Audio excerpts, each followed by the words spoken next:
How are you applying the law of Allah without hikmah? You're going to create injustice. And so he brings them together. Jesus brings them together. And then after this battle between kitab and hikmah, the final messenger comes, Muhammadur Rasulullah sallallahu alaihi wasallam, and Allah says, I'm going to give this messenger al-kitab wal-hikmah together. This new short series is based on the findings of Dr. Saqib Hussain in his PhD thesis, Wisdom in the Quran, which was summarized and presented by Ustad Nouman in front of a live audience. The link to the full paper is in the description.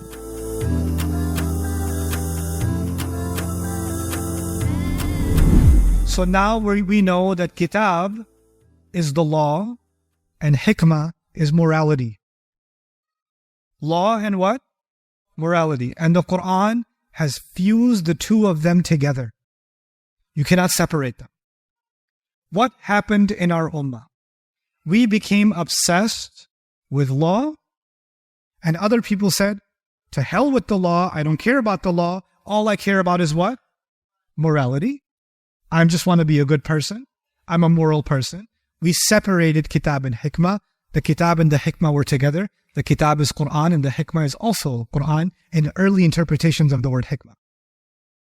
Now, Allah says, وَلَا تَتَّخِذُوا آيَاتِ اللَّهِ هُزُوًا وَاذْكُرُوا نِعْمَةَ اللَّهِ عَلَيْكُمْ. Remember the favor of Allah on you. وَمَا أَنزَلَ عَلَيْكُمْ مِنَ الْكِتَابِ وَالْحِكْمَةِ يَعِظُكُمْ بِهِ. And whatever He has sent to you, onto you, from the law and the wisdom is there to give you advice. I am giving you in these ayat law, but I'm also giving you, what is He saying? Wisdom. It's together. It's together. This is a huge message in our religion.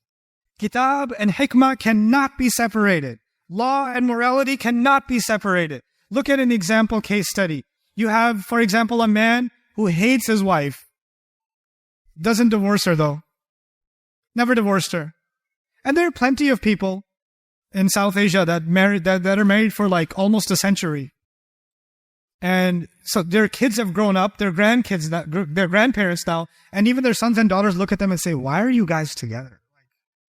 You guys hate each other so much. You're fighting all the time. What is it? It's like professional boxers. They enjoy the pain. Anyway, so what happens? The man is about to die. He's about to die. His wife he doesn't like his wife. 2 minutes before he dies, he goes, by the way, I divorce you. 2 minutes before he dies, he divorces her. If he divorces her, she doesn't have a share in the inheritance. You see that? Now, if he divorces her a couple of minutes before he dies, is that legally a divorce? It is. Legally, technically, you can divorce. And the divorce is finalized the moment he dies. But is that a violation of hikmah? Totally. Which is why the early fuqaha said, we're not going to let you do that. Because even though it looks like it's within kitab, it is against hikmah. You understand?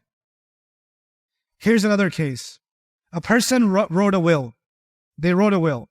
Okay, and in their will, they said, this percent of my income shall go to charity, this percent, this. There's the inheritance, that's decided percentage, but there's a will also. Some portion of your money you can dedicate to a masjid, a charity, an orphanage, whatever, right? And the person died. And the person reading their will looks at it and sees, oh, okay. They wrote in their will because they hated their mom a lot or they hated their dad a lot.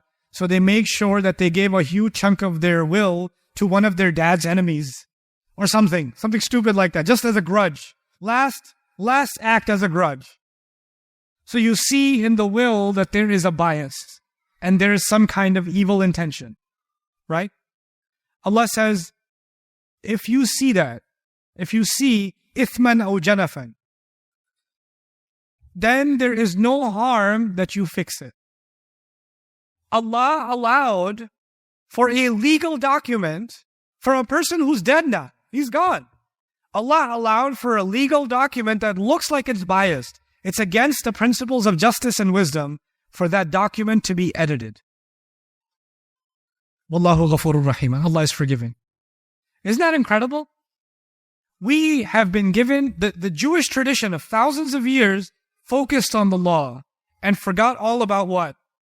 Wisdom. Then Jesus comes and says, no, you guys have forgotten about hikmah.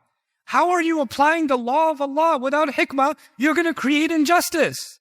And so he brings them together. Jesus brings them together. And then after this battle between kitab and hikmah, the final messenger comes, Muhammadur Rasulullah sallallahu alaihi wasallam, and Allah says, I'm going to give this messenger al-kitab wal-hikmah together.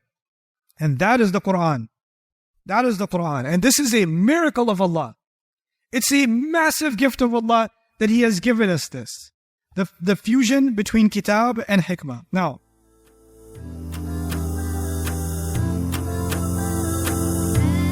I hope you guys enjoyed that video clip. My team and I have been working tirelessly to try to create as many resources for Muslims to give them first steps in understanding the Quran all the way to the point where they can have a deep, profound understanding of the Quran. We are students of the Quran ourselves, and we want you to be students of the Quran alongside us. Join us for this journey on bayyinahtv.com, where thousands of hours of work have already been put in. And don't be intimidated, it's step by step by step, so you can make learning the Quran a part of your lifestyle. There's lots of stuff available on YouTube, but it's all over the place.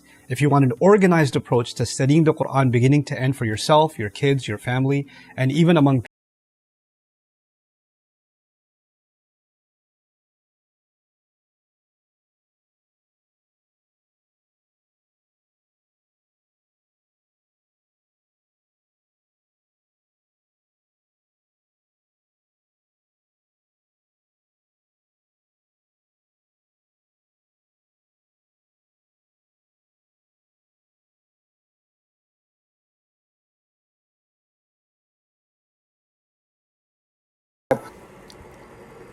Hello everyone, summarized and presented by Ustad Nouman Ali Khan in front of a level audience.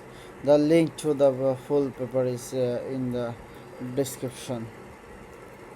People meaning don't just help and any people favors because you don't like them, and it's much easier give kurbani meat to an parent in a country and build a well in some village you will never go to. That's much harder to money to your nature your distant cousin because you hate their guts. That's harder. Allah started with close family and then went further waste money. Don't feel like you have whatever you want whenever you want to be responsible and frugal with then that much bread we have on slice left, break it up into 4 pieces and you will that will be enough anyway. All right, this is my that's on extreme. The other example is sprint whatever you want, then Allah teaches you in Allah.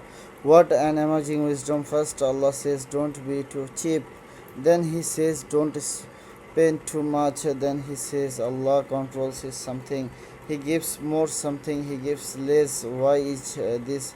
What's the connection? If you are being cheap, you think if you are being cheap you will be able to hold more. What more money? Allah says even if you think you are holding on to more money, Allah can take that you risk. Allah is and if spending and you think oh it's okay, I got more, Allah can correct it. It whenever expend whatever He wants, so don't think because of you that's happening. You blessed in the way is money decision law or wisdom. Think age you are starting to get it loss can be quantify. Wisdom is a very situation by situation decision, and Allah is basically a technique that human being are capable